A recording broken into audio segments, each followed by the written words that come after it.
sejam bem-vindos ao Band Entrevista 2022, ano eleitoral.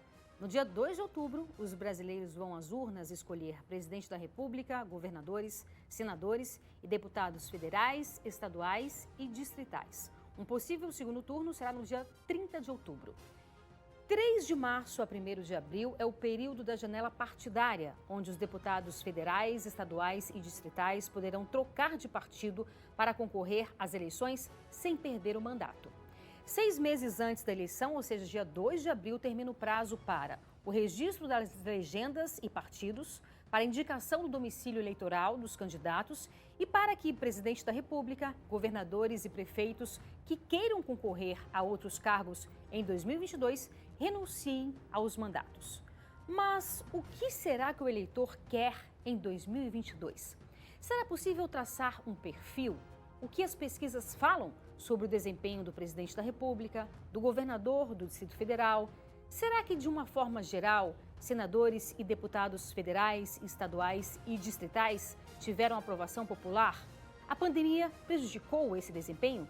Sobre esse e vários assuntos a gente conversa agora com o cientista político Rócio Barreto. Rócio, que prazer recebê-lo mais uma vez aqui. Muito obrigada pela sua participação, viu? É um prazer, Renata. No que eu puder ajudar a incrementar esse debate, você pode contar comigo sempre. E vamos tentar elevar o debate para que as pessoas possam saber um pouco mais e de forma bem empírica, né? Através de pesquisas e informações certeiras. Perfeito. É possível traçar um perfil do eleitor de 2022?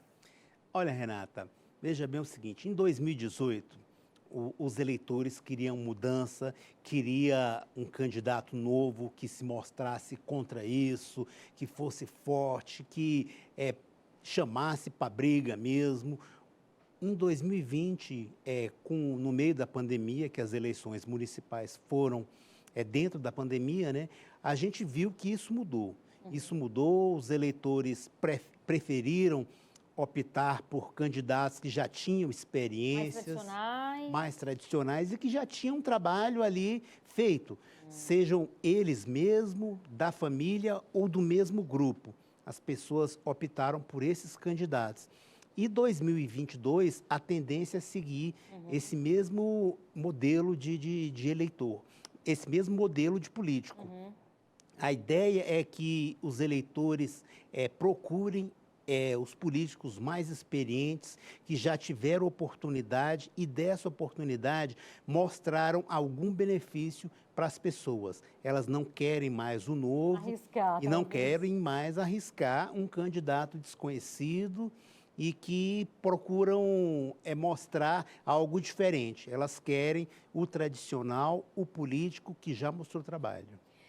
Interessante a gente analisar isso, né? Porque em 2018, né, a gente viu, inclusive, pessoas que não eram da política, que não tinham nada a ver com política, e que muitos foram escolhidos, né? Seja no âmbito, até averso à política, né? Os eleitores até buscaram, assim, eu sou antipolítica, eu não gosto de política, o que é totalmente incoerente até, né? Porque se é antipolítico, o que está fazendo, né? Se candidatando. Mas, enfim, as pessoas que se mostraram, que mostravam esse perfil, né? Foram eleitos. E isso em todos os âmbitos, né? Deputados distritais, federais e tal. Então, pelo que você está falando, e claro, eu acho muito interessante, Rócio, porque a gente vive numa era onde as pessoas que não entendem das coisas querem dar pitaco, Exatamente. Né? Você é um cientista político, né? Há quanto tempo que você estuda sobre isso? É uns 25 Só isso, né? Só uns 25 anos, né? Então, assim, a gente pode dizer, então, que as pessoas meio que se arrependeram de ter colocado essas pessoas nesses cargos? Sim, muitas estão arrependidas. Eu votei num camarada porque disse que ia fazer diferente, no entanto, está fazendo o que eu mais achava ruim, negligenciando os eleitores, desrespeitando e fazendo o que eles disseram que não ia fazer, que era averso à política, como você falou, e, no entanto, está sendo beneficiado com emendas, emendas secretas e coisas que as pessoas abominam e não queria ver na política. Então, eu falo principalmente dos cargos proporcionais, Câmara e Senado. as pessoas têm se arrependido nisso. Inclusive, na Câmara Legislativa aqui do Distrito Federal, há exemplos disso daí, que as pessoas estão arrependidas. Então, acredito que elas não vão repetir esse mesmo erro e elas têm reclamado, inclusive arrependido do voto que elas deram nas eleições de 2018. Uhum. Mas fica uma situação um pouco complicada, né? Porque, assim, você tem políticos... eu sou contrário você colocar todo mundo no mesmo balaio. Sim, né? sim. Você tem políticos... Não pode. Você tem políticos tradicionais que são políticos sérios, honestos. Sim, perfeito. Mas você tem políticos também tradicionais que são políticos que fazem aquela velha, né? Vamos dizer assim, né? A velha política, que é o que ninguém quer. Ninguém quer isso. Uhum. Ninguém quer a troca de favores, ninguém quer pessoas se beneficiando com o nosso dinheiro, ninguém quer isso. Ninguém quer políticos ladrões. Não quer. Né, Rócio? Isso aí é até ignorância. Ah, você está votando em tal pessoa, então você gosta disso. Não, ninguém gosta disso. Mas, ao mesmo tempo, como sair, né, Rócio? Como sair disso? Porque eu entendo, assim, que as pessoas arriscaram e elas tiveram motivos para arriscar. Sim, perfeitamente. Né? Tiveram motivos, tiveram razões para arriscar em um novo, em algo diferente. Exatamente. Em 2018, as pessoas não se sentiam satisfeitas com a agenda do PT, com a agenda do PSDB, uma agenda assim que eu falo que é uma agenda nova, que mostravam benefícios para a população e pensavam no social. As pessoas votaram contra isso. E contra isso veio muitas pessoas que levantaram essa bandeira, fora PT, fora corrupção, e generalizaram, como você falou, generalizaram. E tinha também a questão da Operação Lava Jato, que se mostrou bem atuante. Então, as pessoas estavam fervorosas, achando que todo mundo era ladrão, que todo mundo que estava envolvido também, ali. Desculpa te interromper, e que também foi um pouco questionada. Sim, né? sim. Foi questionada a atuação do próprio Sérgio Moro. Sim. Muitas coisas foram questionadas, não por mim, mas pelo próprio judiciário. Isso, até hoje estão questionando isso daí. Hoje a gente viu o ex-presidente Lula com vários processos anulados, muitas questões que envolviam ele e outros políticos que naquela época foram presos, foram julgados, principalmente julgados pela população. Então, a gente percebeu que isso caiu em voga e as pessoas se sentem hoje arrependidas por ter ido contra uma agenda que estava funcionando. E hoje elas percebem que a agenda do governo não traz os mesmos benefícios sociais, sobretudo. Sociais para tudo. Sim, importante esse debate. Agora a gente faz um breve intervalo e volta daqui a pouco. Não saia daí, a gente te espera.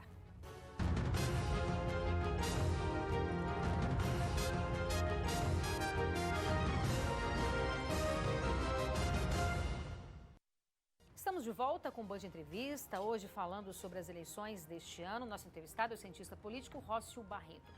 Rócio, em 2018, nós vimos algo que eu considero muito triste no nosso país, que é a polarização, né? Sim, e a polarização violenta, sendo que todos nós queremos a mesma coisa para o nosso país. Todos nós queremos a mesma coisa.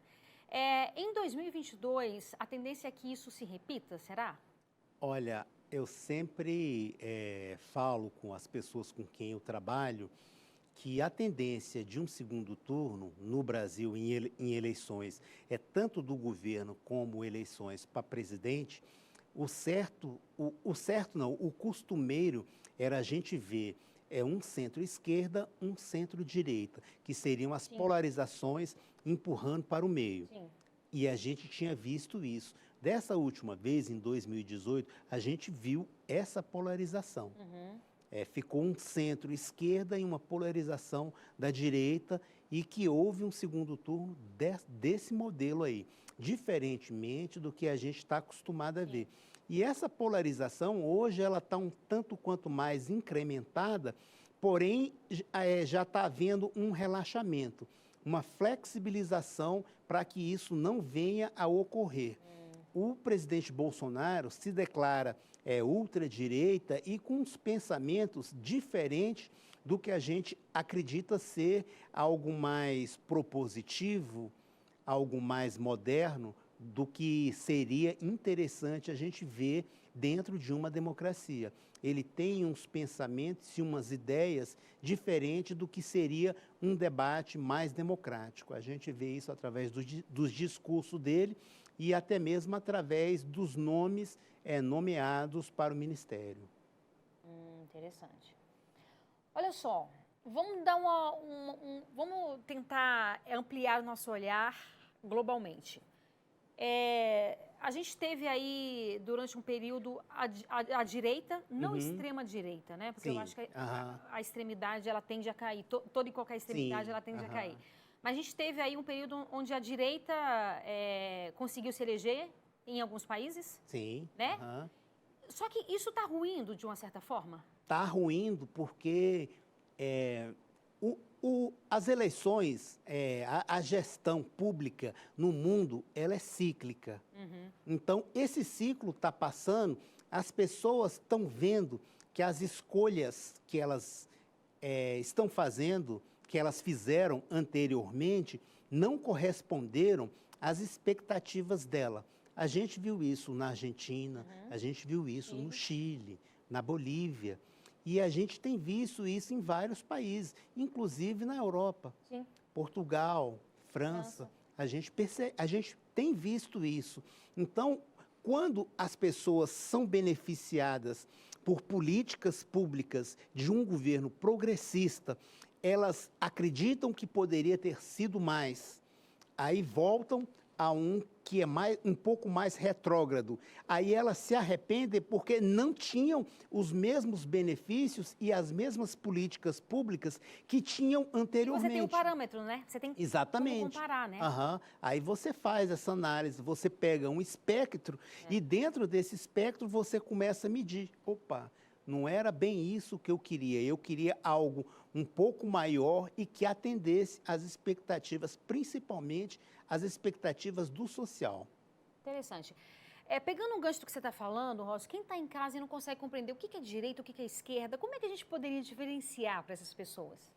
Olha, direita, esquerda, a gente vê a direita como velha política, os políticos fazendo mais do mesmo. E a gente vê a esquerda como um campo mais progressista, algo que procura um pouco mais e que possui políticas públicas para atender um pouco mais de pessoas. Seria a gente ver uma divisão melhor de renda através do Estado, o que a gente não vê quando a direita assume o governo. Ela tem um pensamento mais voltado para o empresariado do que para a população. Essa é como é que se fala? Uma diferenciação que a gente pode começar um debate. É claro que tem vários, mas vários de uma forma mais superficial, né, para que as pessoas possam compreender. Possam entender, a gente pode ver isso daí.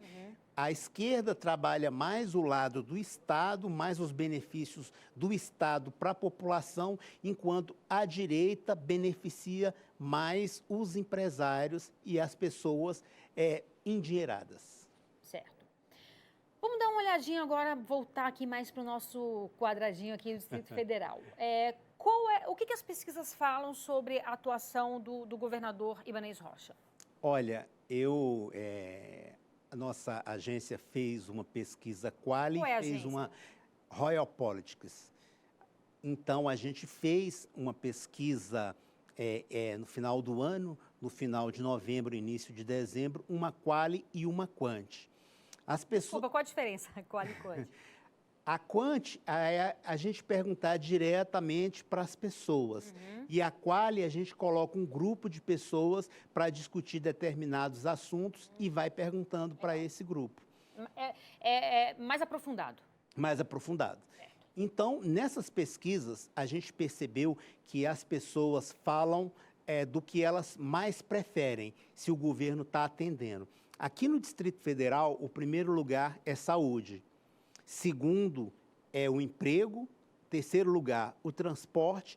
Aí vem segurança e outros fatores que a gente pode estudar um pouco mais. E as pessoas acreditam que o governador Ibanez foi um dos primeiros a fechar o Estado devido à pandemia. E foi, né? Foi, né? aham. Foi ele que tomou as primeiras medidas. E o primeiro, e um dos primeiros a abrir.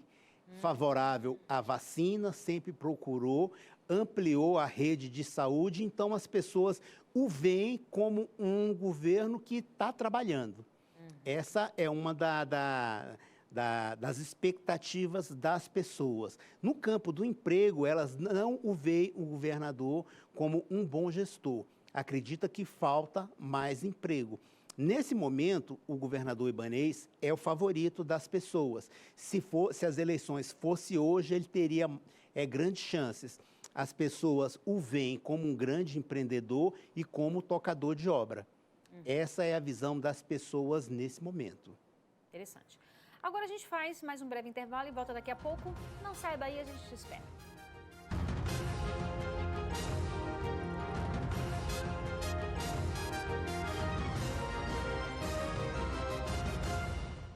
Estamos de volta com o Band Entrevista, hoje falando sobre as eleições deste ano. Nosso entrevistado é o cientista político Rócio Barreto. Rócio, continuando a falar sobre aqui o Distrito Federal, né? Você falava que se as eleições fossem hoje, o governador Ibanez Rocha seria reeleito. Mas a gente sabe que a gente está em janeiro, né? Sim. Daqui para outubro, muitas coisas podem acontecer. Exatamente. Né?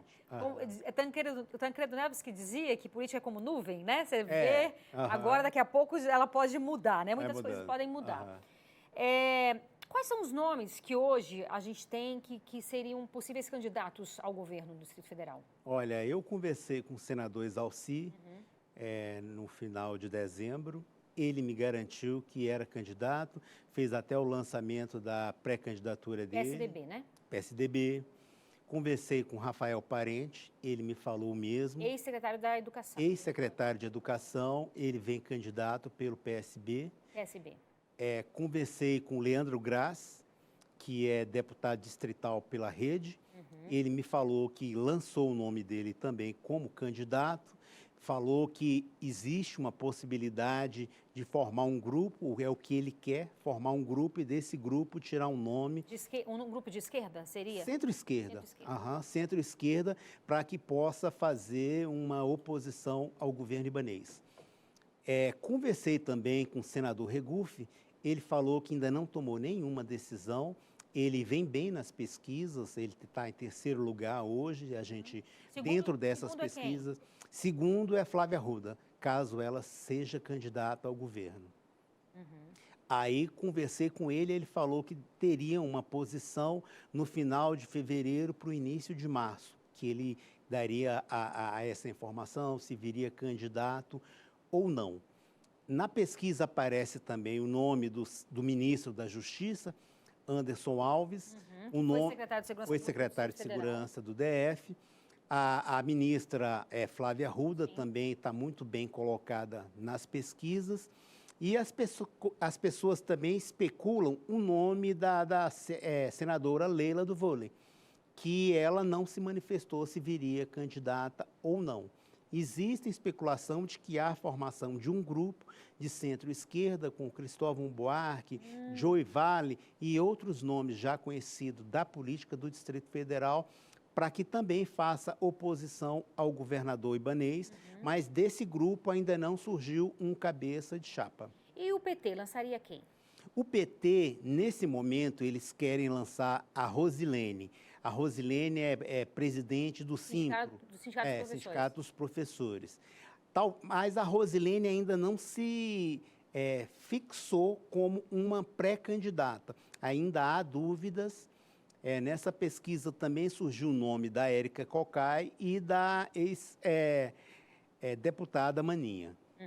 É difícil porque, por exemplo, você pega a Érica Cocai, ela foi a deputada federal mais bem votada? Mais bem votada. Então, está praticamente, se a gente for seguir essa linha, está praticamente reeleita. Reeleita se ela for como deputada. Como deputada federal. Exatamente. Então, abrir mão, né? É difícil, né? Esse jogo político, né? Esse jogo de xadrez, né? É Você abrir mão. difícil, exatamente, mas às vezes necessário. É porque a deputada Érica, ela é representante de um grupo de pessoas. É. Esse grupo de pessoas pode mantê-la como deputada durante toda a vida, mas talvez para um cargo executivo, os outros grupos não a reconheçam na Érica Cocai como uma representante ao governo. Então, você tem que estar conversando com diversos grupos.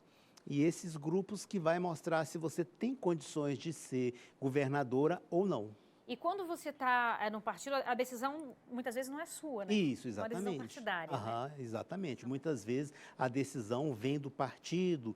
Não, a gente precisa lançar um candidato. Mas eu creio, através dos meus estudos, do meu conhecimento, eu acredito que o PT não vai lançar um candidato a governador aqui no Distrito Federal. Vai fazer composição. Seria surpreendente isso, viu? É. Porque o PT quase nunca faz composição, né? Não, exatamente. Ele sempre quer ter o nome dele. E, inclusive, é uma das críticas que os outros partidos fazem ao PT, no âmbito nacional, inclusive, não é verdade? Exatamente. Nas eleições de 2018, o professor Miragaia foi candidato a governador do PT, mas a ideia do PT seria fazer uma composição naquele momento.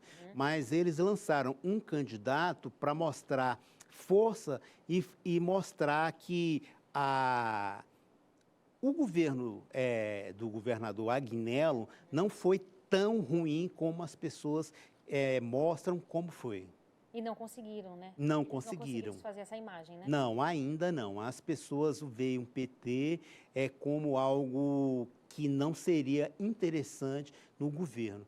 Nessa mesma pesquisa, foi perguntado qual presidente seria melhor escolhido. Aqui no Distrito Federal, as pessoas optaram em reeleger o presidente Bolsonaro.